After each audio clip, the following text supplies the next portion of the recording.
feel a bit rested, even though you had troubling dreams.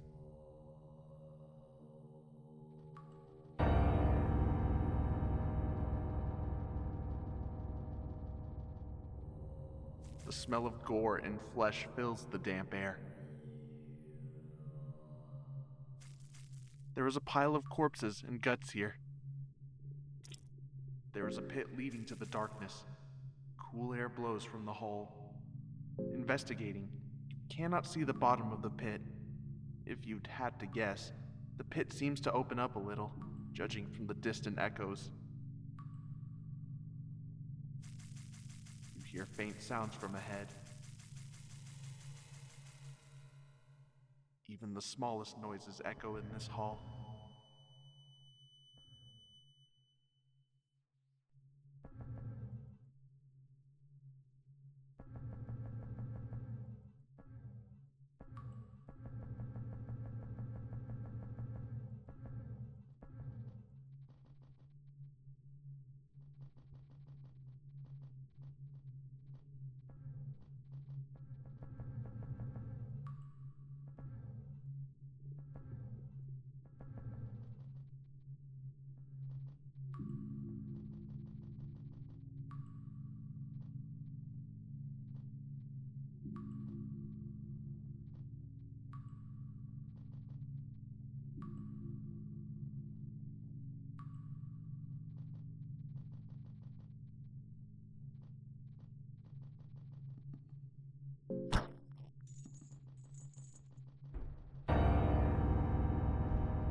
You find the captain's diary too on the table.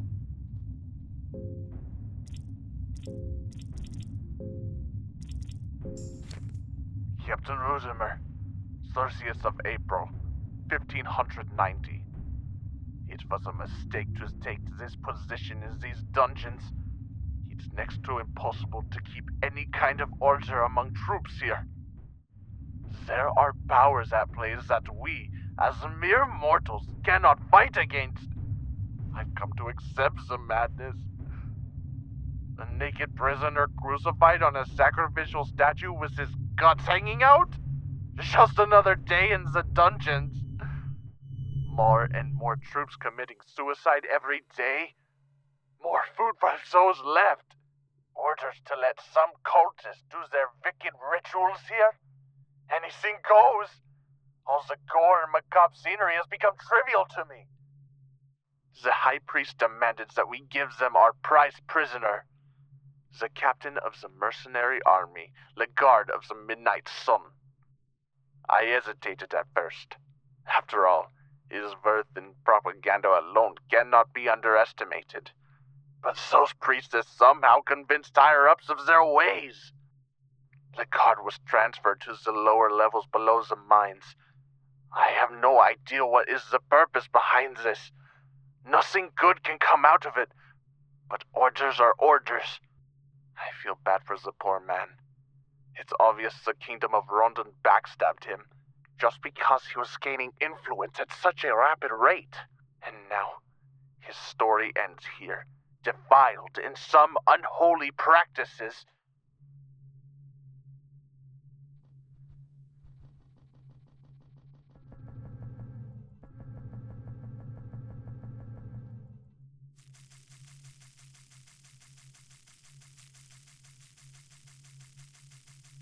There is a strange mechanism here, and you use it.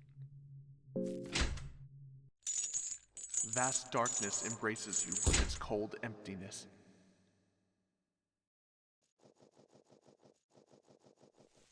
A pile of burnt bodies remain here.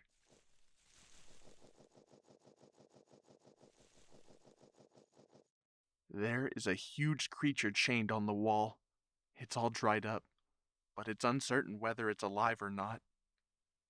Its breasts are oozing yellow mucus. Best left alone.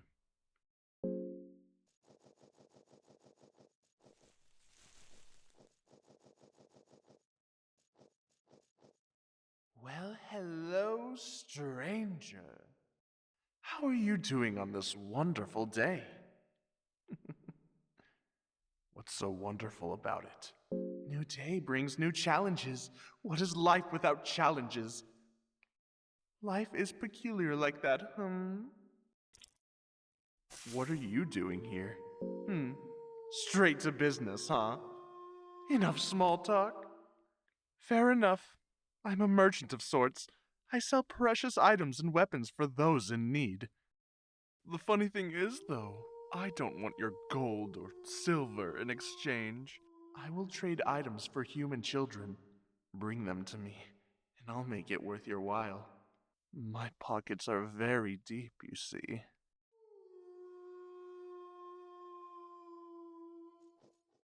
And hello, little one. What a pretty little face you are. I like your hips and ankles especially. The girl seems to be scared of Pocket Cat. How about I make you an offer you cannot refuse? Just for you, my special customer. I will trade the little girl to an item of your choosing. No deal. Oh, oh, how disappointing. You sure about this? The offer lasts. Come back if you change your mind.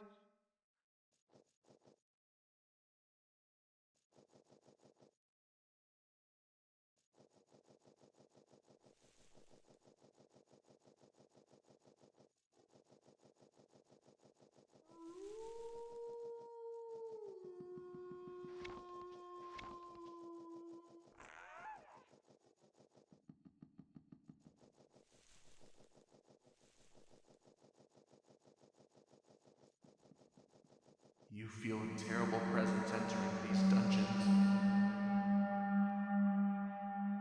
Some of the rocks show marks of recent activity of mining.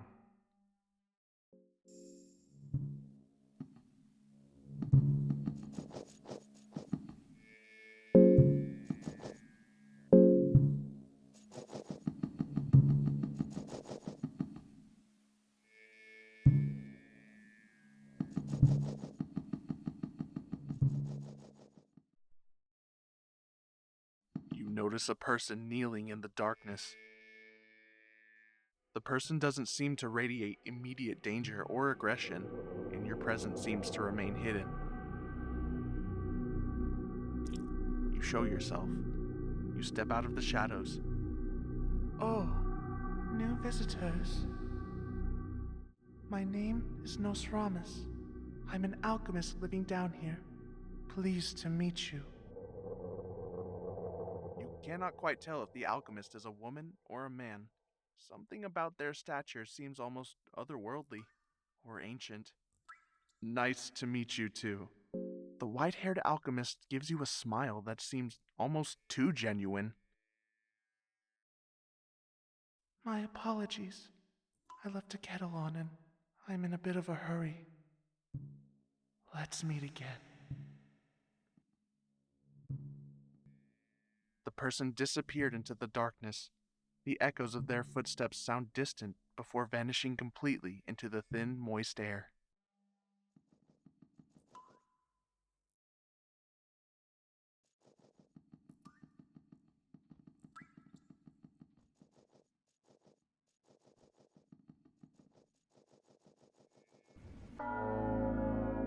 Yellow Mage points its staff at you.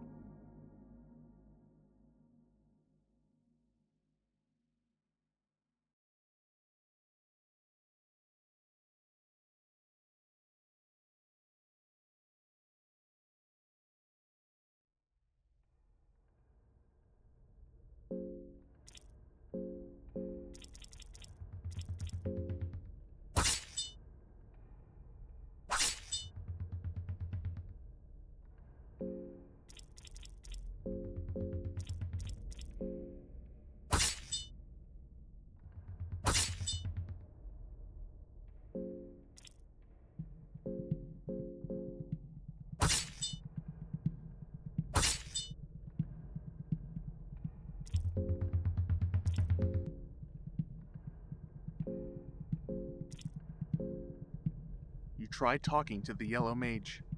What is your origin? It matters not. I am but a pawn in the greater scheme of things.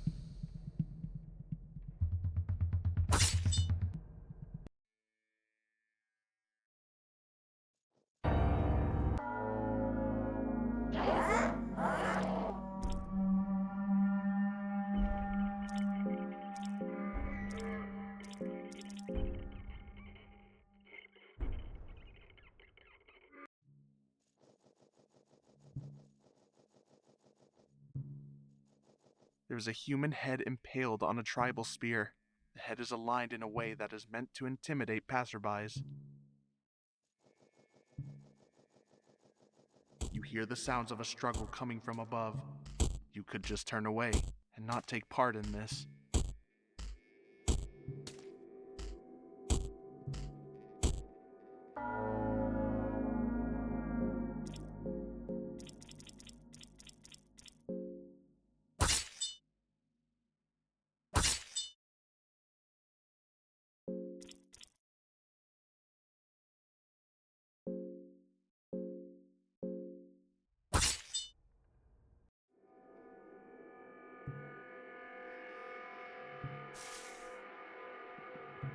Oh, thank goodness.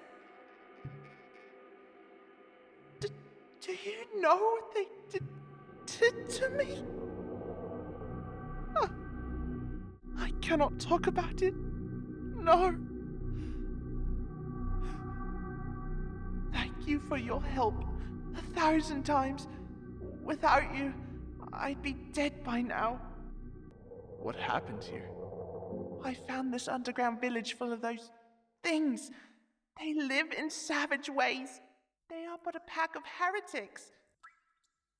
The things they did to me. When I got to see one of their primitive rituals, I had to step in. I cut down a couple of them, and they chased me here. The things they did. Who are you? My name is Darst Catalyst. I am a part of the Knights of the Midnight Sun. Her face starts to radiate the moment she started talking about the knights. I apologize in advance.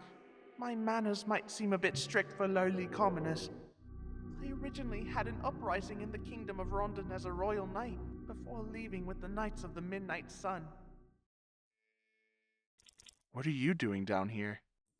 I stepped down to this darkness to save my captain, the captain of the Knights of the Midnight Sun. Maybe you've heard his name. It's Lagarde. If you ever met him, you would surely remember him. Would you like to travel together? Yes, please! I mean, that would be the wisest thing to do. Obviously. I would gladly join your party until I can fulfill my mission here.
tried talking to the yellow mage.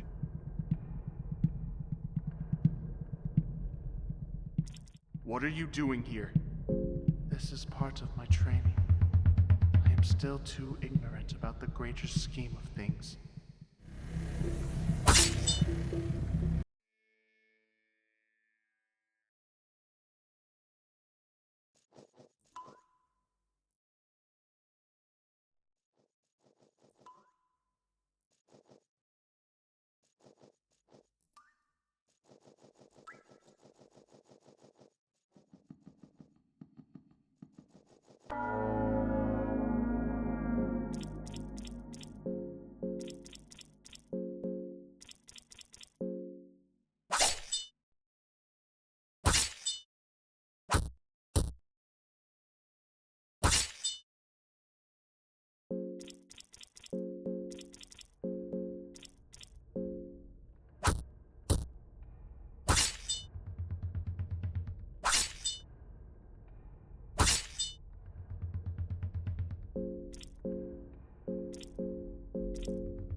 The girl is holding her head and shaking visibly.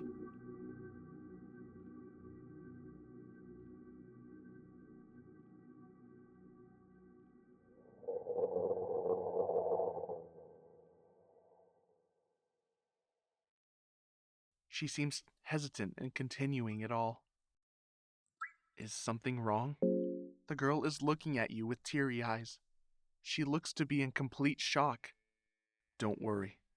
I'll make sure nothing happens to you. Your words seem to comfort the girl, at least to some degree. She nods to you.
Well, hello again, stranger.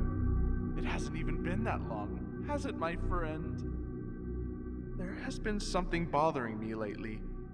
You wouldn't mind if we had a little one-on-one time together, would you? Not at all. What is bothering you? I have been thinking about happiness. Tell me, are you happy? Yes. Who you are! This is most surprising. I feel like so many people lose the sight of happiness once they grow out of their naive little views of the world they had as younglings. But Perhaps it is possible to feel like that, even as someone as old as you. Personally, I find happiness almost unreachable, as depressing as that may sound. That's just my nervous laughter. Please, ignore it. I just mask my true feelings with it, kind of like this wooden mask of mine as well. Happiness sounds like a state that stays with you. It's not just a fleeting moment. If you are truly happy, you should feel it lingering in the background, even in your darkest hour. At least, that's what I believe. Really, many mistake happiness with joy. Joy is something you might feel briefly when you kiss a boy or girl for the first time. You can feel joy when you are spending an evening with a close friend, drinking wine in the candlelight. Slowly, one of you reaches out with his leg under the table. But joy is just temporary. It is just a faint light in the darkness to remind you that not everything is necessarily surrounded by bleak emptiness. That is the difference between happiness and joy. But yeah, that's just my 2 cents. It's good to say these things out loud every now and then. Makes it easier to process all these mixed feelings and voices inside the head, you know? Anyways, let's get back to business. This has been very unprofessional of me. I apologize. After that interesting conversation, you realize you've heard a children's story about the pocket cat, and you have the first chapter. The Tale of the Pocket Cat, Chapter 1. It was a rainy day on the countryside, just north from the forest of Merwood. Willem, the wildest child known in the town, would stare at the raindrops behind the window screen. His mother would warn him of going outside. During rain, decent boys would help their parents with various indoor tasks. Rain brings forth all kinds of dangers not otherwise known to little boys. Disregarding the warnings, and without a worry in the world, Willem dashed through the bushes and ran deep into the Merwood. In the heart of the forest, all wet from the rain, Willem heard slight panting noises from an overgrown grotto nearby. Cautiously, Willem peeked through the leaves. He would not believe his eyes when he saw a finely dressed cat standing on 2 feet, twice as tall as Willem's father would be. The cat's back was facing Willem. Its hand was moving swiftly inside its pocket, while the 2 big yellow eyes gleamed inside of the burlap sack in great excitement. Suddenly, the hand movement came to a halt. Even if Willem was well hidden behind the leaves, slowly, the cat turned its eyes towards him. In terror, Willem ran as fast as he could towards his home. The 2 glowing yellow eyes of the cat haunted him all the way to his home gates. His mother was there to meet him by the front door. So, you just had to go to the woods, did you? Said his mother. You saw something you shouldn't have, right? Questioned his mother. And how do I know this? Willem's mother would go inside to get a little parcel with decorated wrappings. This appeared on the front door just before you came. It was directed to young Mr. Willem. Slowly, Willem unwrapped the decorated paper with small mouse prints on it. Inside the parcel, there was catnip.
A smell of gore emanates from below. You can hear faint sounds of growling and moaning too. You use the rope and climb down. Mine tracks guide you to deeper darkness.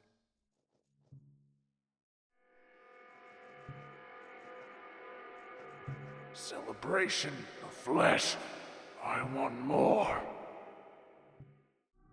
The masked gentleman seems to be in a very agitated state and is breathing heavily. His genitalia seem to be in an abnormally high-pressure erection.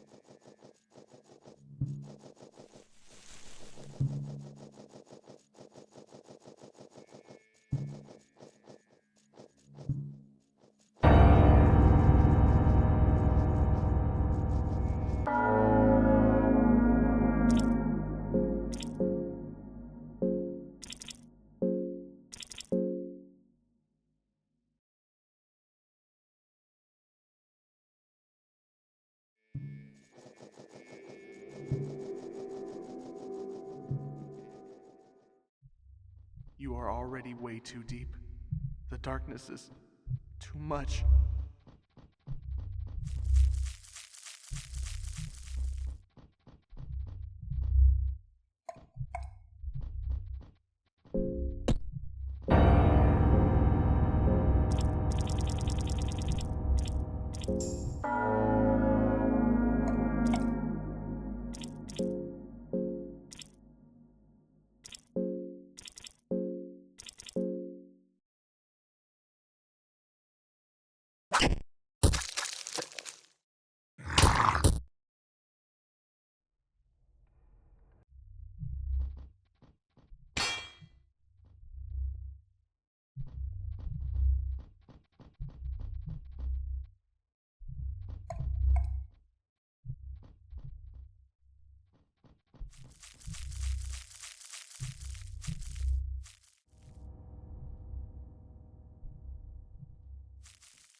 You see a dark figure looming in the shadows on the other side of the bars. There's an ominous aura coming from inside. You seem to hesitate in opening the door. His throat is cut open. He has been dead for a while.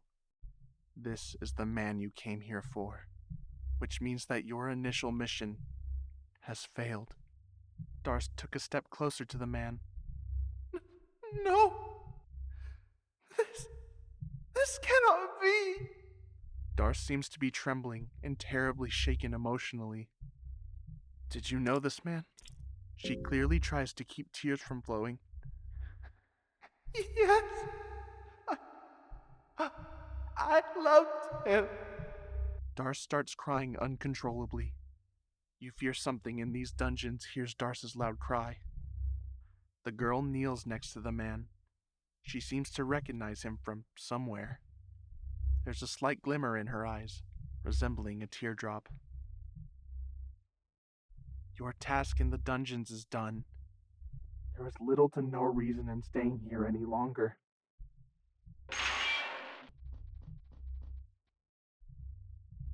This is the man you came here for. Your journey has finally led you to this meeting. He is still alive, just barely. Darst took a step closer to the man. Legard! You can clearly see tears flowing down from the cheeks of Darst. She seems overjoyed that this man is still alive. The girl kneels next to the man. She seems to recognize him from somewhere. Her eyes are wide open. You try waking him up. The man gets up. Now that you see him better, you realize his body has gone through an intense torture with different scars and marks filling out his skinny torso. His gaunt cheeks and distant eyes only strengthen the idea that this man has seen hell and survived it.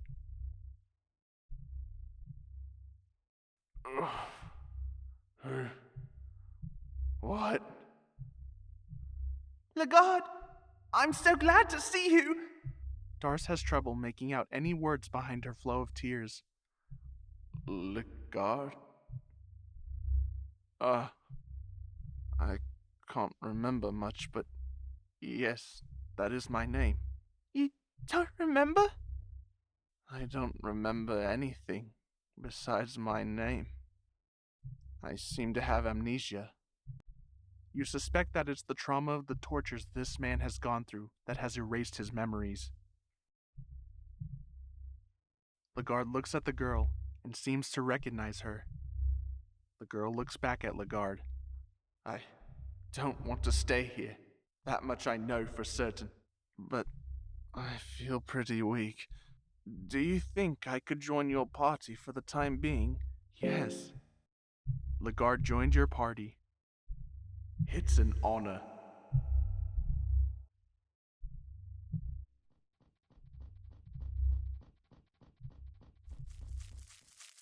Lagarde is looking at the darkness behind you. There's something in the darkness I came here for. We need to get out of here. Right.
So, you are about to leave?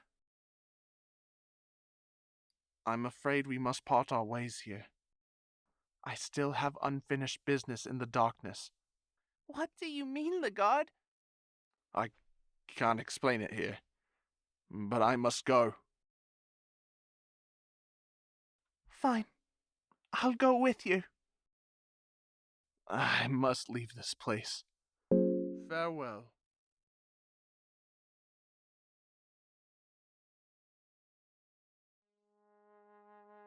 You escape the dungeons of fear and hunger. Part of you still doesn't believe this to be the truth. You can still smell all the blood and gore that seep through the seams of the ancient stone walls of the dungeon. You can still feel the gaze of the hundreds of past warriors sacrificed in the pools of blood, now left to rot. You can still feel the pressure of the never-ending darkness that the underground caverns offered. You can still hear the distant flapping of the wings. You still feel dizzy, just imagining the rail tracks that lead poor souls deeper to the madness, all the way to the altar of darkness. You delve too deep. You know it yourself, too. No man could ever return from that deep. You take one more look at the fortress, just to make sure you really did make it out.